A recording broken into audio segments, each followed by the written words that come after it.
громадяни будуть, ми тут захищаємо нашу незалежність. नमस्कार दोस्तों, जय हिंद। साल था 1991 जब यूएसएसआर अपने 15 गणराज्यों में टूट गया। इसमें कजाकिस्तान, आर्मेनिया, रूस, बेलारूस तथा यूक्रेन इत्यादि गणराज्य शामिल थे। कई महीनों तक रूसी राष्ट्रपति व्लादिमीर पुतिन यूक्रेन पर हमले की किसी भी योजना से इनकार करते रहे, लेकिन 24 फरवरी को उन्होंने एक लाइव टीवी कार्यक्रम में यूक्रेन में स्पेशल मिलिट्री ऑपरेशन का ऐलान कर दिया।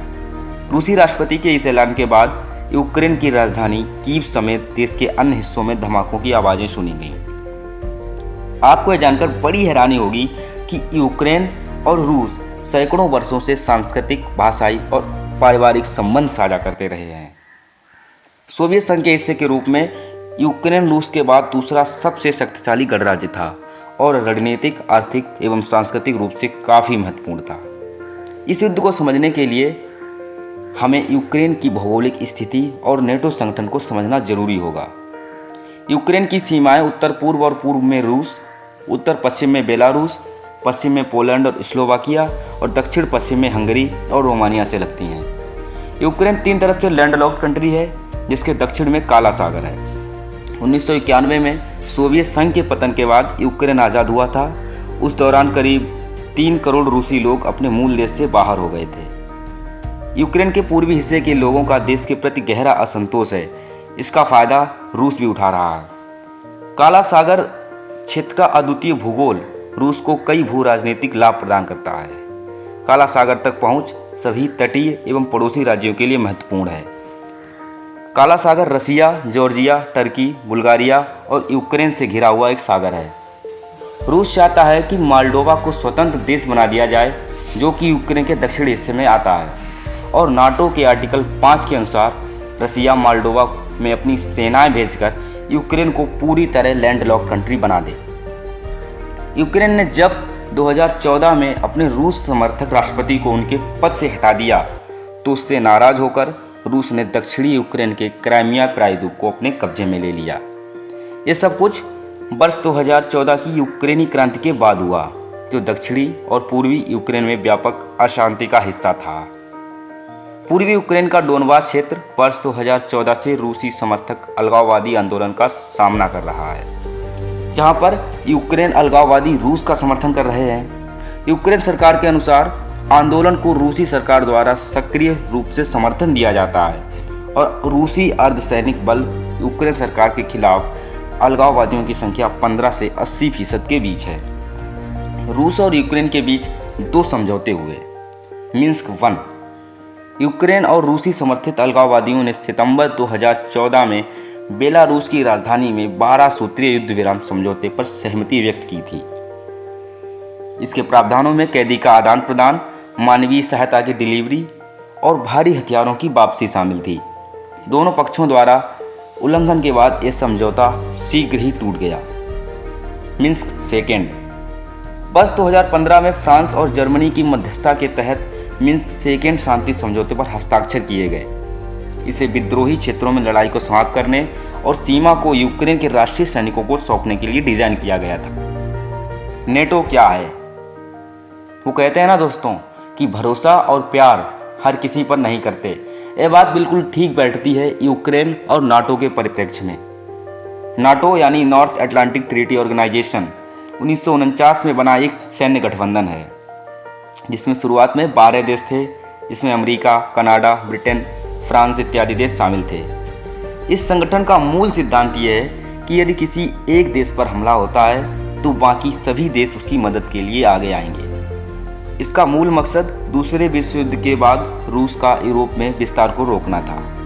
1955 में सोवियत रूस ने नेटो के जवाब में पूर्वी यूरोप के साम्यवादी देशों के साथ मिलकर अपना एक अलग सैन्य गठबंधन खड़ा किया, जिसे वार्सा पैक्ट का नाम दिया गया। लेकिन 1991 में सोवियत यूनियन के विघटन के बाद वार्सा पैक्ट का हिस्सा रहे कई देशों ने दल बदल लिया और वो नेटो में शामिल हो गए। वर्तमान में नेटो सैन्य गठबंधन में 30 सदस्यीय देश शामिल हैं। यूक्रेन नेटो का एक सहयोगी देश है और नेटो संगठन में जुड़ना चाहता है। बदले में नेटो उसे सुरक्षा प्रदान करेगा। इसी ही लालच में आकर वोलोदिमीर जेलेंस्की ने रूस से लड़ाई मुफ्त में खरीद ली है। मुझे एक लाइन याद आ रही है कि कमज़ोर हालत, जोश ज़्यादा, कुछ नहीं, सब पिटने के लक्षण होते हैं। अब असली कारण यहाँ समझ आता है। राष्ट्रपति पुतिन का दावा है कि पश्चिम देश नेटो का इस्तेमाल कर रूस के इलाकों में घुसने के लिए तैयारी कर रहे हैं। रूस यह भी तर्क देता है कि अमेरिका ने 1990 में किया वो वादा तोड़ दिया है, जिसमें उसने भरोसा दिया था कि नेटो पूर्व की तरफ नहीं बढ़ेगा। वहीं अमेरिका का कहना है कि उसने कभी भी ऐसा कोई वादा ही नहीं किया है।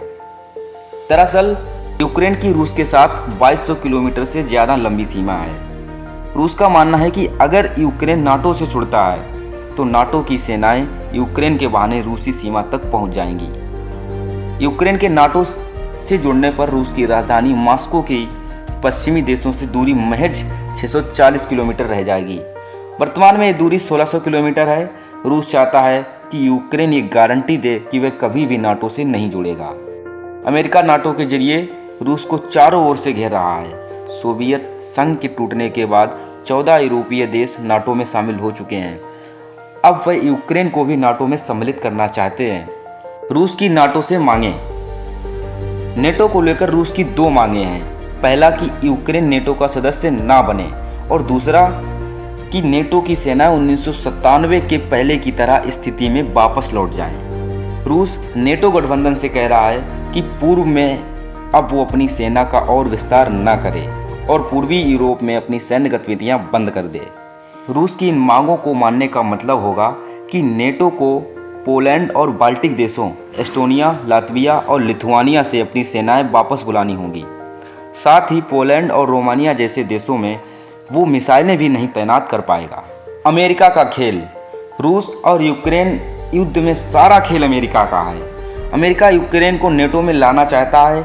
वहीं रूस का मानना है यदि यूक्रेन नेटो में शामिल हो गया तो अमेरिका अपनी सेनाएं रूस यूक्रेन बॉर्डर पर लगा देगा और कहीं न कहीं ये अमेरिका की कूटनीति भी हो सकती है। साथ ही साथ अमेरिका इन जैसे युद्धों में अपने हथियार भी बेचता है। तो वह पाकिस्तान को जिस तरह बेवकूफ़ बनाकर हथियार बेचता है और जिसके परिणाम स्वरूप पाकिस्तान सिर्फ एक अलगाववादी, हिंसावादी और आतंकवादी देश बनकर रह जाता है। कहीं ना कहीं अमेरिका यही प्रयास कर रहा है यूक्रेन के साथ भी। अब क्या होगा? रूस अमेरिका से आश्वासन मांग रहा था कि यूक्रेन को नाटो में शामिल नहीं किया जाना चाहिए।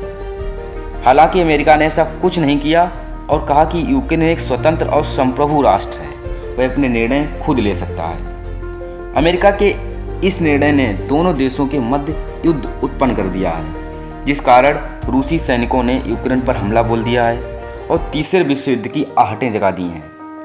वैसे भी युद्ध चाहे किसी भी देशों के बीच में हो, अगर हम इंसानियत के परिप्रेक्ष्य में देखें तो हानि मानव सभ्यता और मानव की ही होती है। अब सबका प्रश्न ये है कि इस युद्ध में भारत का रुख क्या है? संयुक्त राष्ट्र सुरक्षा परिषद में रूस के यूक्रेन के खिलाफ हमले के प्रस्ताव पर भारत के रुख पर सबकी नज़र थी, लेकिन चीन, यूएई समेत भारत ने ना तो इसके पक्ष में वोट किया और ना ही इसका विरोध किया। भारत लंबे वक्त से रूस का एक मित्र देश रहा है। रूस भारत को हथियार और रक्षा उपकरण देता है। भारत का यूक्रेन के साथ ही व्यापारिक रिश्ता भी है और इन दोनों देशों में भारत के काफ़ी नागरिक रहते हैं। यूक्रेन में ज़्यादातर लोग पढ़ने जाते हैं, वहीं रूस में पढ़ाई के साथ साथ कई भारतीय नौकरी के लिए भी जाते हैं। वहीं जब यूक्रेन के राजदूत डॉक्टर आइगोर पोलिखो ने कहा कि वे यूक्रेन में रूस की सैन्य कार्रवाई को लेकर भारत के रुख से असंतुष्ट हैं और उन्हें भारत से और ज़्यादा सहयोग की उम्मीद थी, पर भारत अभी तक इस युद्ध में इसीलिए चुप है क्योंकि वह नहीं चाहता कि विश्व तीसरे विश्व युद्ध की मार झेले और भारत अभी तक तटस्थ है।